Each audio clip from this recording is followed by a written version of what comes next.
Gidado Ndu subdivision of Dongamantum division of the Northwest region of Cameroon, where 14 persons, including women and children, men, also were killed while in their homes. And so, let me begin with you, Reverend Abanda Edwin. We all woke up that morning, January 14, 2026, to that horrific news, if I may put it that way. You've been following the developments. Is it a separatist or an intertribal conflict? What perspective can you give to that incident? Paul, you see, I'm really disturbed in my body, soul, and spirit because I doubt when last I got up from the bed and I'm able to get a kind of news that can make my day to be a memorable, historical, why not even, a good day. Let me send my condolences to all bereaved families, all those who have lost loved ones in this attack. It is rather unfortunate. And we actually frown at people committing such heinous crime because, you see, at the end we are the one killing ourselves. I even saw in the Guardian post that a child 2 years old was murdered. Even cattle also committed crimes, so they even murdered even cattle. You can imagine the situation.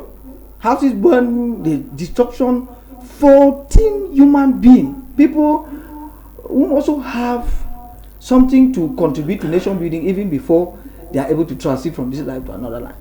But just to say that, we've heard all kinds of people come up to say that they do condemn what has happened and condemn. I've asked myself questions, are we to end only at condemning? What really is the root cause of all these killings in our towns? All these killings. Recently there was one young man who is a bike rider that caused silence. I think he was taken to Zinkumbo for burial. Yes. You can imagine. So we are losing able young men. Young men that some of them are still even to get married, talk less of achieving something for the family and the community and the society. They are being killed just like that. And I think that all of this is because of differences. We are not thinking the same, but try to convince me, not necessarily kill me. You know, it was sometime back that we hear in the newspaper that some Fulanis, in collaboration with the military, stormed some camps of non-state actors. And we were told that in the course, some of them were killed, about 6 of them. So were killed. And I already knew that there was danger. And the danger was because when you start saying that they collaborated, already it's a very big problem. Now the retaliation too is coming from the other side of it, and then they now want to also come and then do it too in a very super evil way. In a super evil way. And we ask ourselves, if we keep doing this, does that bring about the change that people are advocating for? Does that bring about what they have been crying for? We know that these areas have farmers grazers problem, but far be it from this being a farmers grazers problem. Farmers grazers are everywhere. You go to Womb is there, you come to Bengu is there. We used to have those problems, and they used to happen once in a while because authorities have refused to bring solution to it, since it's a very fertile ground for them to keep on reaping where they did not sow. It become a problem. I know that one will never have any solution as far as I'm concerned, because people can, just one cow can make him to do otherwise. But when you look at what actually happened, it tells us that people have become inhuman. People don't have human feeling. You are all this rampant destruction. What does it bring back those who had died, if at all the retaliation is coming from there? And I keep blaming this government, because if they had brought an end to this crisis, we will not be having all of this. The problem we are having is addressing the Anglophone crisis. The government has tried its best in what they have been able to do so far. Therefore, 9 years, it hasn't worked. They should look for a different way of solving this issue. Call for another dialogue is not a crime to do so. They have been holding all kinds of meetings. Why not call for another dialogue, sit down and adequately address the problems that the people are facing? You keep on saying that you already solved it.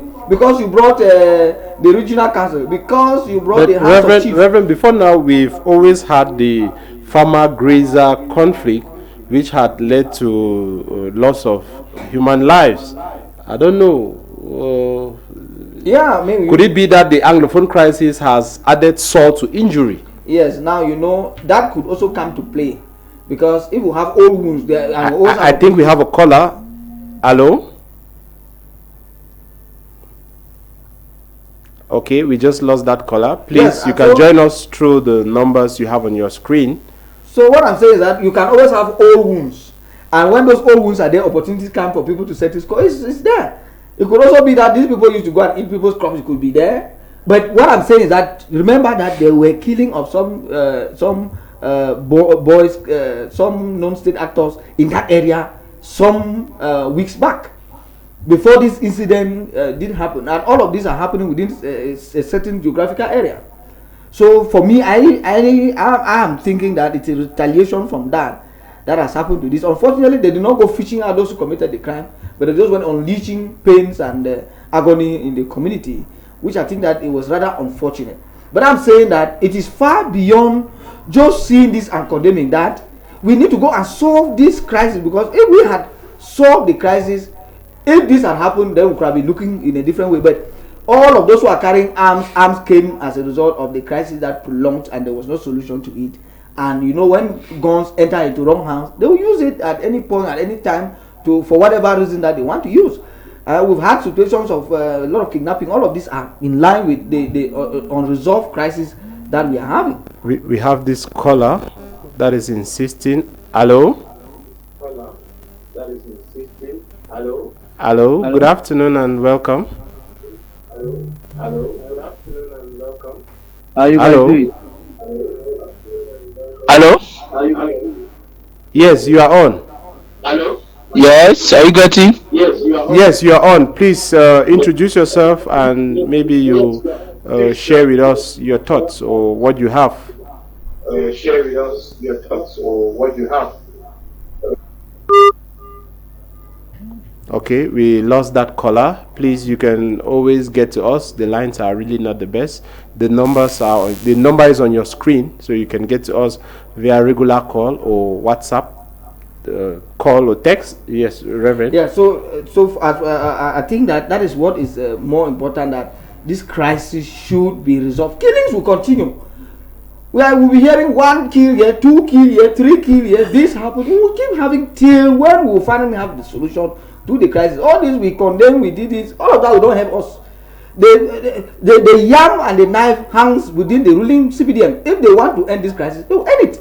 And when the crisis ends, we'll be able to solve even other lingering crises that has been there, because this has only come to add wound to injury as far as farmers' grazers problem is. Because you know, in those areas when you go there, truth be told, in some of those areas, the Fulanis are even more than the people in the community. I went to whom I was trying to figure out which is even the majority.